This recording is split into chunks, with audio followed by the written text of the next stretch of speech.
They know you're here, right? We need to go find someone. Someone's gonna come collect me. Well, where did you get to? We were looking everywhere for you. I'll tell you later. Okay, listen, we need to get in there. Ignore Tom, okay? You just let him hear your story.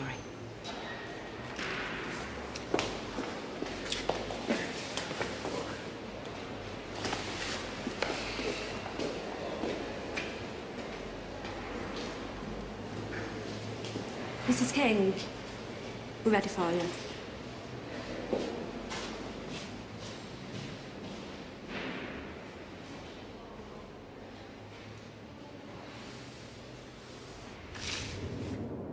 So, ladies and gentlemen of the jury, I must now send you away to consider your verdict on the charges brought against the defendant, Thomas King. Belle. Oh, you're right, love. Yeah. Listen, whatever happens, you have been amazing. Really? Yeah, of course you have. And Rachel's testimony yesterday, that's going to help too. And Amelia, she did her best today. It's up to the jury now, though, isn't it? No matter what we all think, they're the ones that get to decide. Right. Now we're all sorted, if we're all in agreement. Asking the woman of my dreams to be my wife. So what went wrong? I suppose things just felt a little too much too soon. So you turned him down? In short, you told him no? Obviously, it wasn't the answer I was hoping for, but I wouldn't say I was angry. I just wanted to go off and lick my wounds. He was still upset about it. He was angry even. But I didn't want to leave it like that, and that's when I grabbed his arm and he pushed me away. It must have been enough to catch her off balance. She hit the side of her head. I felt terrible about it, we both did. But as Belle said herself at the time, it was an accident. Quite. And as it turns out, this wasn't to be the last marriage proposal.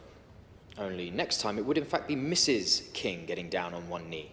I guess a part of me wanted to put it right after last time.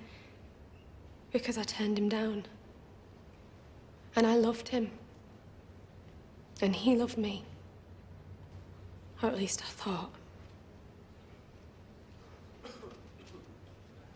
And things really were good for a while. Until the wedding day. It wasn't exactly what either of us were hoping for. He blamed me for it all. Like it was my responsibility because it was my family. We got through it. Belle had this letter from her mother to be opened on the day of her wedding. I knew how much it meant to her. So I went up to bed thinking that she would join me when she was ready. But she never did. No, he was quite clear. He said it was about time I did what he wanted. Our wedding night, and Tom told me to sleep downstairs. On my own. At the age of 15, you were sentenced to 3 years in a youth detention center for her manslaughter. Must have had a serious impact. Of course. But that was such a long time ago. And I'm not trying to minimize what happened, but I am not the same person.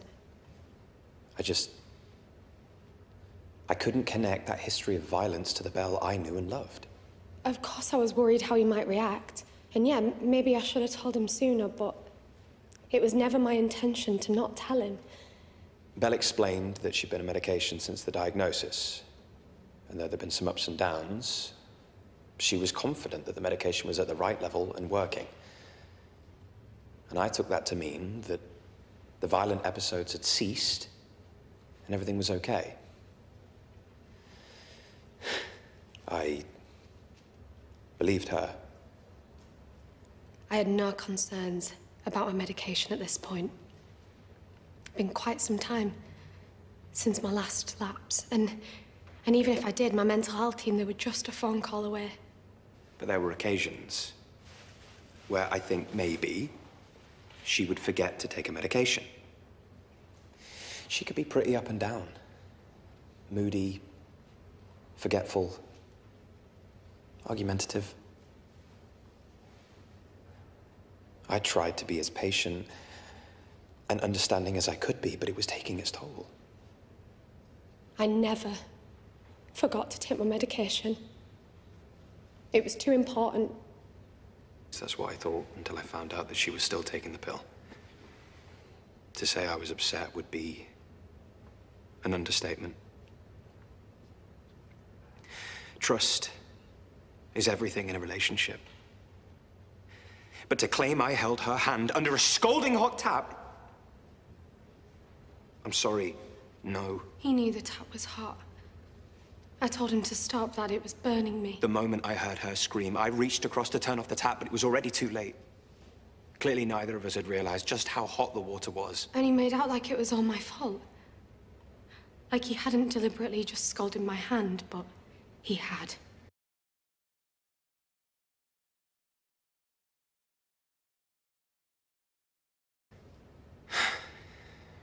Anyway, afterwards I turned the boiler thermostat down to make sure it didn't happen again. The dog was Tom's idea.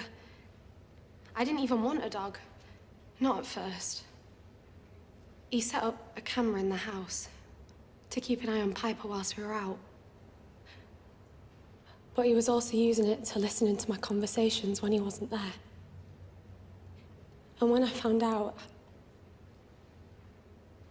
I told him that he needed to get help. And he got so angry. He punched me in the stomach.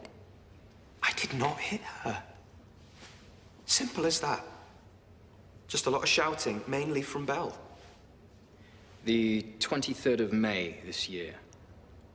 I believe that day marked 5 years since your mother's passing. Must have stirred up some difficult emotions. I had a performance review with my bosses that day. He was really stressed about it. Hormonal twerps. That's what he called them. We all vent our stress in different ways. There was a parcel he wanted me to wait in for. Anyway, I missed it and he was furious. But this day stands out for one reason in particular. Unlike each of your allegations against the defendant, there were, in fact, witnesses present when you physically attacked Mr. King. I was just so upset. The things he'd said about my mum, it was so cruel. It was in the heat of the moment, but that's no excuse. The parcel I'd asked Belle to wait in for was meant to be a surprise, and what I knew was going to be a very difficult day. Anyway, that's when I realized I needed to just walk away. But rather than letting him go, you instead ran after the defendant and shoved him to the ground, as Mr. King's employers and members of your own family witnessed. Your emotions took over, and it resulted in you losing control. And not for the first time. Isn't that right? All I wanted was for us to be able to put it behind us. But it was pretty clear that we couldn't do that on our own. So I arranged some counseling for Belle.